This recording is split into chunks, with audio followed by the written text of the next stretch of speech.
Hello and welcome to Gefet Ep.91. I'm Yael Shimoni, bringing to you together with Hadran and Yeshivat Drisha, learning a bit of Iyun in your Bekiyut Daf Yomi. And I haven't learned with you for a while, and Baruch Hashem, now Rabbanit Chana and I are back at the end of Bava Batra. And today we are going to learn Sugya that is talking about Matnat Shchiv Mera. What is Matnat Shchiv Mera? What happens if somebody is about to die any day and he wants to give presents to people. Usually, when you give a present, you have to do a whole procedure, bureaucracy. You have to have people come and be witnesses and to write it down. But Chazal said that if somebody is on his deathbed, he can do it just with a statement, only with words, no bureaucracy, and it works. So the Sugya discusses that and wants to learn where does it come from, what does it mean. But inside the Sugya, there's a Memra, which is a little bit more sophisticated, which regards a deen of the Amora Shemuel. Shmuel had a very special deen, very interesting deen. And Shmuel says, המוכר שטרחו לחברו, וחזר ומחלו מחול. So before we go into the daf, let's just understand Shmuel's statement, and that can help us to read the daf, and Bezrat Hashem will try to understand this statement a little bit more and do a bit of iyun on it. And this time, the iyun will be a little different. You'll see. Okay, so what does it mean? המוכר שטר חוב לחברו וחזר ומחלו מחול. So we're talking about a debt that somebody has. You have a loaner and a debtor.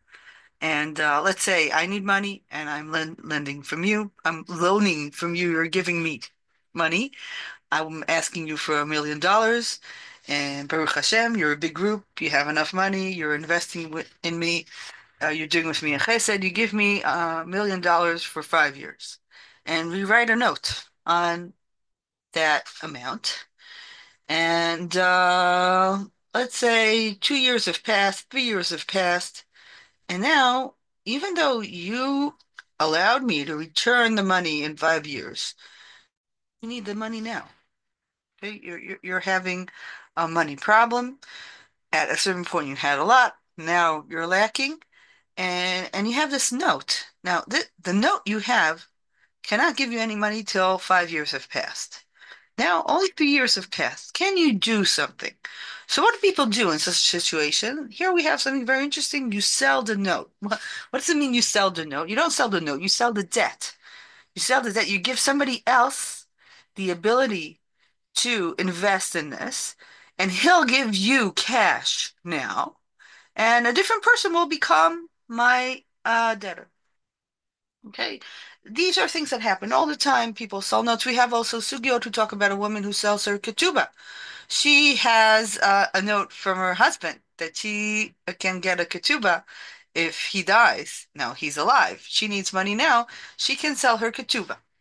And also, any one of you who's investing in Wall Street or any other place, you know that notes are another thing that is being sold. It's not like selling vegetables. It's not like selling houses. It's a different kind of selling. It's selling something that is more abstract. Okay, so this is understanding what does it mean to sell a note. What does it mean to waive a note? So waiving a note, waiving a debt, means that I was supposed to pay you in 5 years. And then I come to you and I say, listen, it's a bad war in Israel. It's going on for a long time. Unfortunately, I can't pay you back. We had COVID. We're having a war. I can't pay you. Can you forgive me? Can you forgive the debt? And then you can say, yeah, we forgive the debt. We turn this debt into a truma. Okay, let's say it's tzedakah. Now the debt becomes tzedakah. We're waiving the debt away, and then the note has no meaning because you said that I don't need to pay you back. Okay, so we understand what it means to waive a note. We understand what it means to sell a note. And now let's understand Shmuel. Shmuel says, if we had this situation that I took a loan from you, and now you needed money, so you sold a note to Aaron. So now Aaron, in 5 years, will get money from me. But then I come back to you. I don't want to talk to Aaron. He doesn't know me. I come back to you and I say, listen, I can't pay you. And I can't pay him. I just can't pay. Shmuel says, you still have the power to waive the note. And when you do, even though Aaron bought this acquired a note from you, that note will have no meaning once you forgave my debt. So that's the law that Shmuel says. And of course, it is very strange. Why would Shmuel say such a thing? If this is true, nobody will want to buy notes because any note you buy, you don't know if your investment is worth anything because who knows? Maybe the next day, the debtor will come and asked to be forgiven. And even though he didn't ask the person who bought the note, he asked somebody else, the original person, suddenly Aaron will stand with no money in his hands and made a wrong investment. It seems as if the law of Shmuel is terrifying and horrible and will destroy any economics that you would have with notes.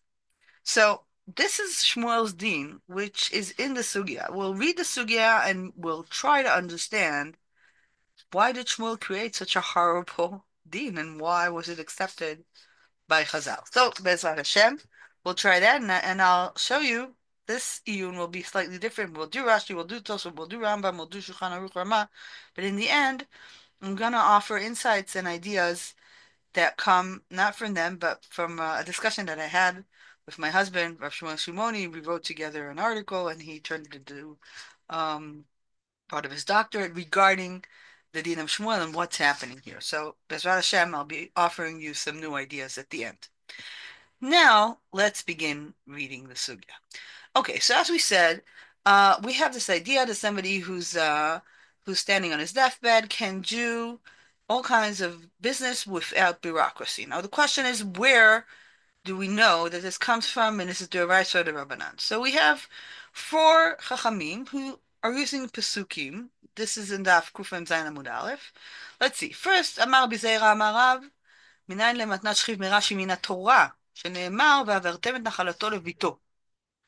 יש לך העברה אחרת שהיא כזו, ואיזו זו, זו מתנת שכיב מרע. רב נחמן אמר רבא בר אבונה מהכה, ונתתם את נחלתו לאחיו. יש לך נתינה אחרת שהיא כזו, ואיזו, זו מתנת שכיב מרע. So we see we have Rav and we have Rav bar Avua, both of them saying that the idea that on the deathbed you can give a gift without any bureaucracy, that's halacha from the Torah. Where did they learn it? From Psukim Parashat Yerusha. העברתם נחלתו לביתו, העברתם נחלתו, נתתם נחלתו לאחיו. This is very strange. Where is that written in the Torah? Sounds, it's not there. We'll see Rashbam in a minute. But let's continue in the Sugya. We have here two other Amoraim that give psukim not from the Torah but from the Navi. Let's see what they say. רב מנסיה בר ירמיה אמר מהכה בימים ההם חלה חזקיהו למות והבא אליו את ישעיהו בן אמוץ הנביא ואומר אליו כה אמר אדוני צו לביתך כי מת אתה ולא תחיה. Chizkiyahu is about to die and the Navi tells him, okay, before you die, tell people what you want from them after your death. Do a tzava'ah. Okay. So here it sounds it's a bitter pasuk. Here really we're discussing somebody who's about to die. Okay. It works much better than the psukim we had before. רמי בר יחזקאל אמר מהכה, ואחיתופל ראה כי לא נעשתה עצתו, ויחבוש את החמור, וילך אל ביתו אל עירו, ויצב את ביתו ויחנק. So here we have another story, the story of Achitophel that dies, and he kills himself, and before he kills himself, he gives a tzava'ah, and it sounds as if it's only words. So we understand the two Amoraim at the end of the daf. It's harder to understand the two Amoraim at the beginning of the daf, and here Rashbam explains that where did they learn in Yerusha? How do you take from the pasuk "V'avartem et nachalato lebito" and "V'natatem nachalato leachiv" that there's another way to give things? So says Rashbam, it's because you don't really need the word "v'avartem" and you don't really need the word "v'natatem." The Torah could have written "v'avartem," again, "ish ki yamut uven en lo nachalato lebito." En lo bat nachalato leachiv. We could have created a pasuk without the words "v'avartem," without the words "v'natitem," and that's where these Amoraim learned this extra deal. Also, Rashbam here has other explanations which he thinks aren't so good, but this is less our focus, so let's continue. We're moving to the next page. And here we have a totally different view. We have Rav Nachman. Rava says that Rav Nachman didn't think that it's the Oraisa, and didn't think that it's from the Divrei Kabbalah, from the Navi. He thought that it was the Rabbanan. Berava Amar Rav Nachman, מתנת שכיב מרע מדרבנן בעלמא היא, שמא תטרף עליו דעתו. Rav Nachman says there's a gezerah of Chachamim to allow somebody to do that on his deathbed. Why? Because we're afraid he's going to lose his mind. So explains the Rashbam here something very interesting that you have to notice, that the reason Chachamim gave this power to somebody on his deathbed, it's not because they're so interested in having somebody do last things before they die. No, that's not their interest. The interest is, says the Rashbam, Shema titaref alav dato. Shema titaref alav dato means we're afraid he's going to go crazy. Why would he go crazy? Says the Rashbam, שמא תטרף עליו דעתו בכל יום מתוך צער שהוא יודע שלא יקיימו את בניו וצוואתו. Somebody who's afraid that people won't listen to him might be so anxious he might even die sooner or might lose his mind sooner. Why did Chachamim do this takana? Because they're worried about the last moments of somebody's life and they want to have him live as long as he can and also to keep his sanity as long as he can. And that's what they're interested in. His sanity, not his power. So that's a small diuk in Rashbam here, which is very nice. But anyway, we see a machloket, right? On one hand, we had these Amoraim who look for psukim, and here Rav Nachman says, according to Rava, that it's only midrabanan. The Gemara is surprised by this and asks on Rava, Umi amar Rav Nachman hachi. Are you sure that Rav Nachman thinks it's the Oraita? It's the Rabbanan, excuse me. והאמר רב נחמן, אף על גב דאמר שמואל, המוכר שטרחוב לחברו, וחזר ומחלו, מחול, ואפילו יורש מוחל, מודה שמואל, שאם נתנו ונתת שכיב מרע, אינו יכול למחולו. היא אמרת בשלמה דאורייתא, משום הכי אינו יכול למחול אלא, היא אמרת רבנני, למה אינו יכול למחול? Okay, so let's see. What's the kushia of the Gemara? So we already know the din of Shmuel. Shmuel's din is, המוכר שטרחוב לחברו, וחזר ומחלו, מחול. If you sell the note, if I ask you for forgiveness, you can still wave the note away and destroy what you sold. And Shmuel says not only you can do it, when you go to Man Esrim and you pass to Olam Emes, your children, which are your Yorshim, also have the power to do it. Who's the only person who cannot do this, who cannot wave a note? If you sold this note on your deathbed, then your Yorshim, your successors, don't have that power. So we see that Shmuel has a din, and matnat chiv mera, somebody who sells a note on his deathbed, he's the only one who can destroy this ability to destroy the note. So the Gemara says, if Shmuel's din is so strong, only something deraisa can overcome it. So if Rav Nachman said that Shmuel's din is overcome by matnat chiv mera, it must mean that Rav Nachman thinks it's deraisa. He can't think it's the Rabbanan. If it's the Rabbanan, how can such a strong din be destroyed just by a Gzerat the Rabbanan? So from this kushia, we learn that Chazal understood that matnat chiv mera is very strong, but also the din of Shmuel is very strong, because Shmuel's din cannot be overcome by Gzerat the Rabbanan. How will the Gemara answer this? The Gemara gives the cute, small, and interesting answer. Eina shel Torah ve'asauah keshel Torah. Chachamim say here that even though something is the Rabbanan, sometimes Chachamim can give Rabbanan the power of Deraisa. And Matnat Shchiv Mera is Din Rabbanan that has the power of Deraisa. And therefore, even though if it would have been a usual Din Rabbanan, it would not have the power to overcome Shmuel's Din. Now the Chachamim gave it extra energy and turned it into the energy of Din Torah. It can overcome it and still be the Rabbanan. Okay, so this is the sugya, and Rashbam here is going to move us into our question: how come Shmuel created such a terrible law? And why is the Gemara so keen on holding this law as something so basic and strong that only the Nei Doraisa or something that Chachamim gave extra power for, only they can overcome it? So Rashbam, Dibur Matchil Mahul, adds new information. Let's read him together. מחול, דלא מחל לו ראשון השני, אלא כל זכות שתבוא לידו. ולא עדיף היי לוקח ממלווה דעתי מחמתי דמלווה.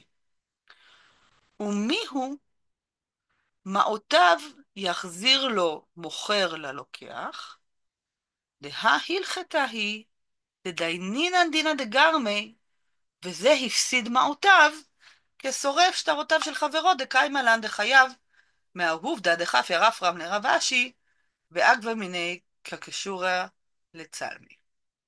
Okay, so this is a long Rashbam. Let's try and understand him. Rashbam says, okay, you read this din, Yael, you felt that this din of Shmuel destroys all the commerce that you know about with notes. You can relax. Why? Because if somebody would be waiving a note,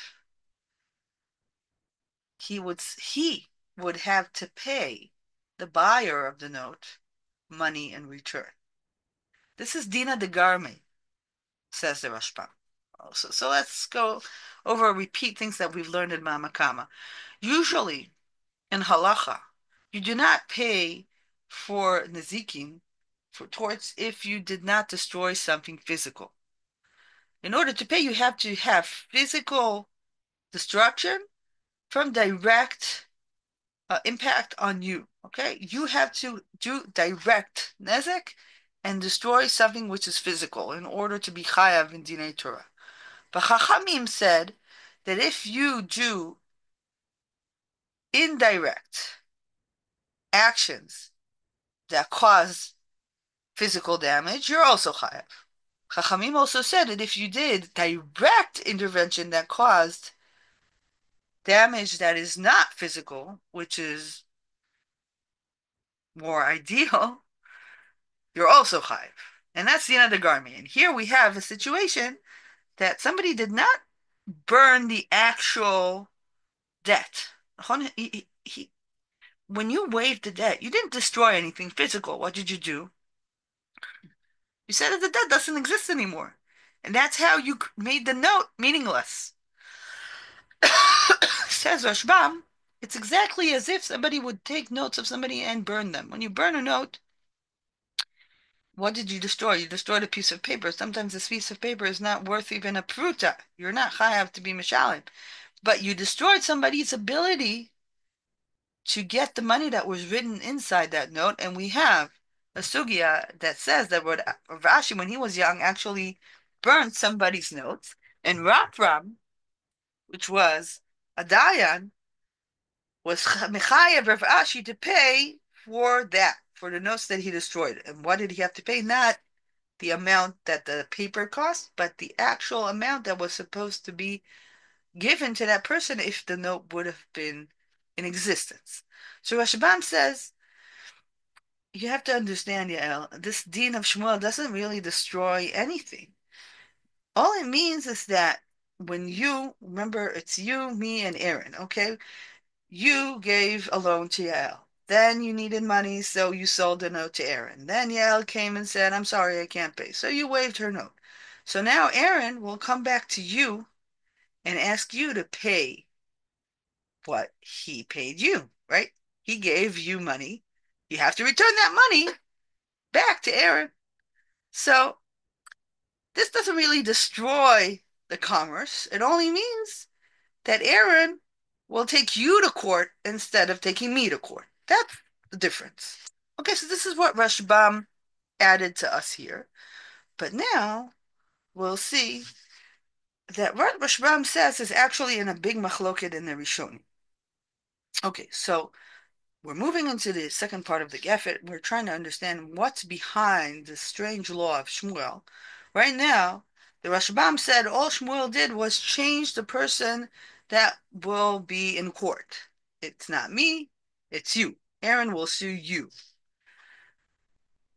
So why is it so important to do that law? Why did Shmuel do that? So first look at the machloket rishonim we have here, and let's try to understand.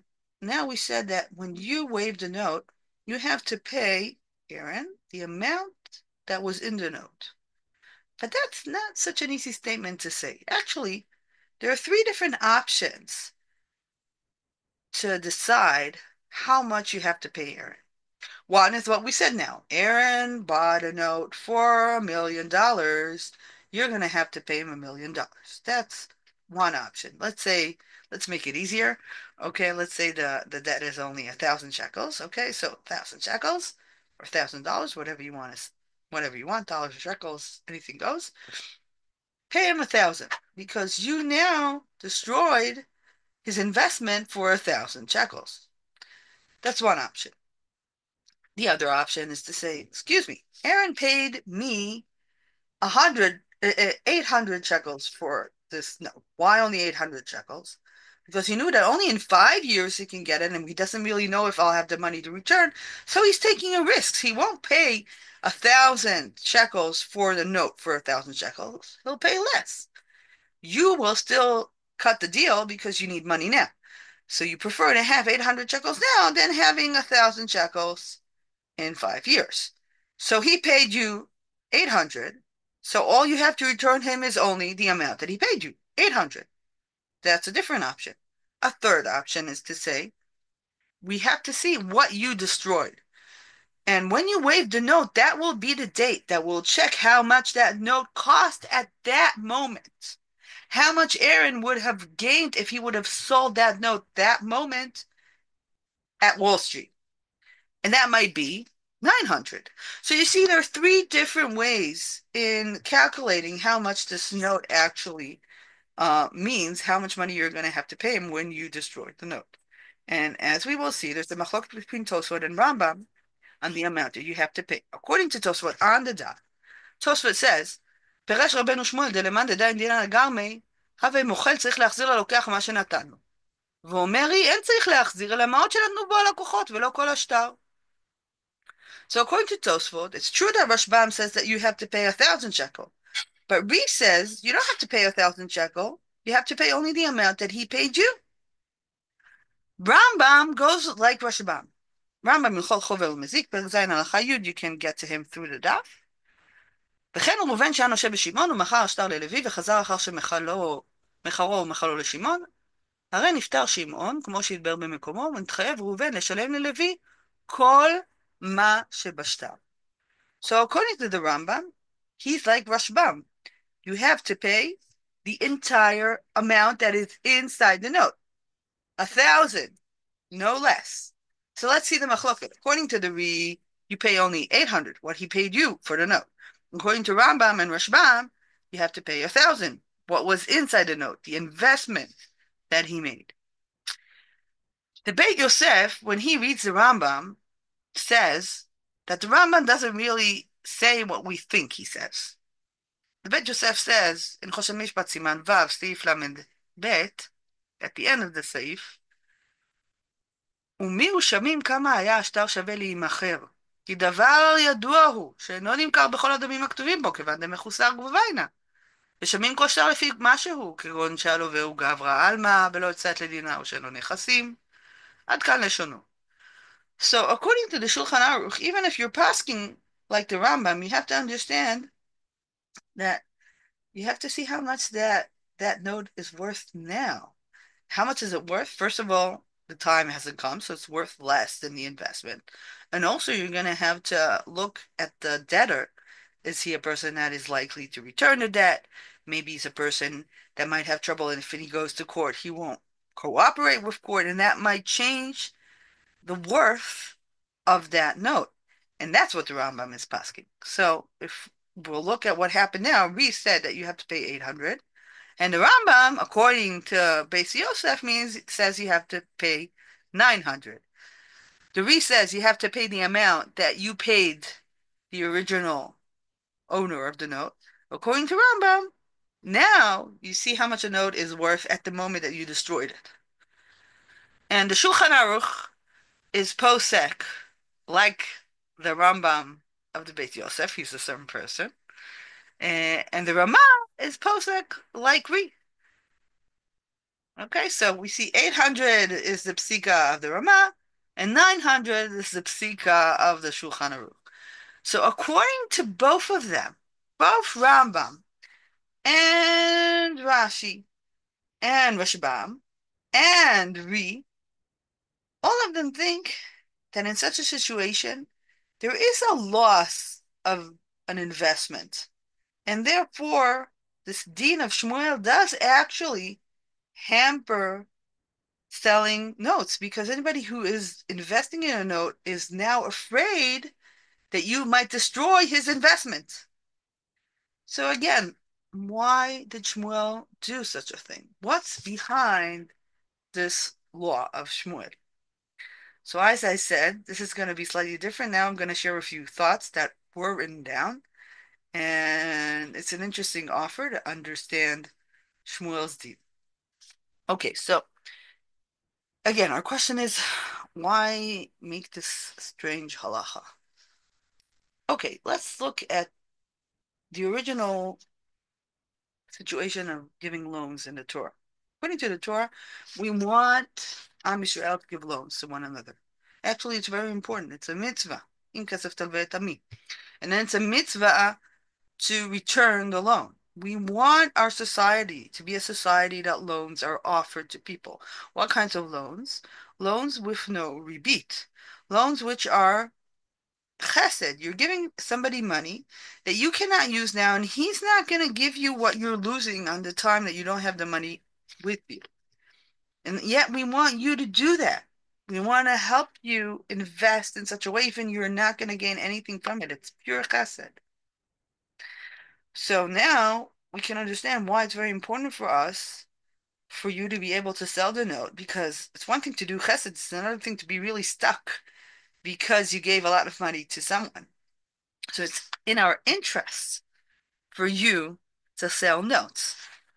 But what will happen once you sell a note? Our relationship, when you give a loan, according to the Torah, the relationship that you have with your debtor is a relationship of chesed. Usually it's built on a close relationship, on kindness. Now, when you don't have money for yourself and you want to sell the note, you're going to sell it to somebody whose his interest in this transaction is totally investment. It's money, it's not chesed. And that person is not interested in relationships. He just wants to get the money. He did it as an investment, not as a chesed. And therefore, the new debtor can be a huge problem.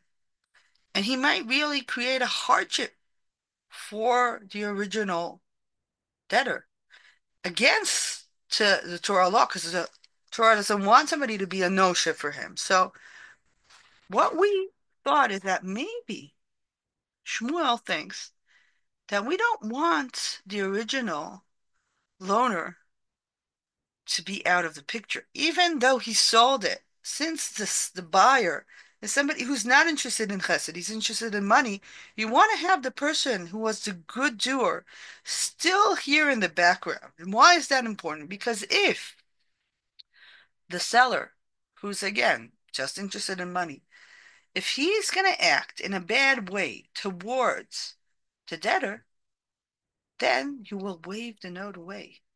And what will you do? You will ask the original debtor to pay you. And then when he pays you, you'll pay him.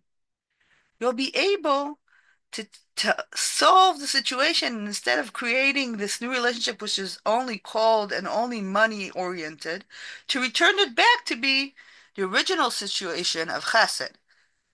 So that's what Shmuel is doing here. On one hand, he wants you to have the power to sell.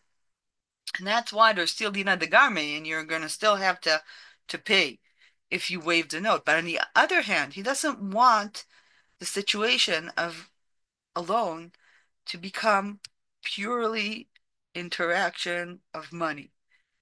He wants you to still be in the picture so it will remain the original relationship of chesed. So that's what we offered. And then in his doctorate, Rav Shmuel saw that also, without talking about chesed, it seems that in other places in the world there are similar laws to Shmuel because the change of a debtor is really problematic because there is a very specific relationship between a person when he gives a loan and a debtor. And that relationship is a problem to move it to someone else. So his doctorate is very interesting. You're more than welcome to see it. And we wrote a much shorter piece in Netuim Yud of Michael Herzog. So anybody who's interested in these ideas, there's where to get them. You can write to me and I can send it to Michelle. So let's just sum up what we've done today.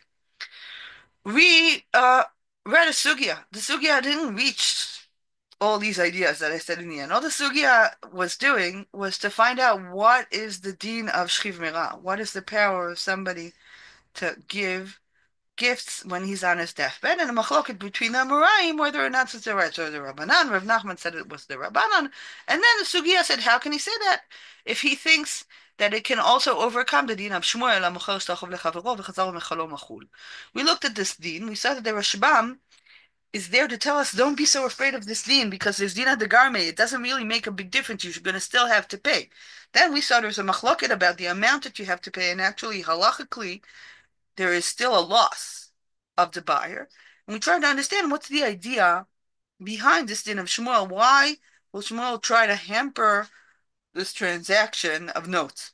And we offer the idea that a transaction of notes takes an original relationship and turns it into a different relationship. And Shmuel is actually preventing that from happening by keeping the original debtor inside the picture. So I hope you enjoyed our gift today. It was slightly different, and I hope it enlightens your daf, and Bezrat Hashem, continue enjoying this serious learning of Bava Batra in your daf yomi. Take care.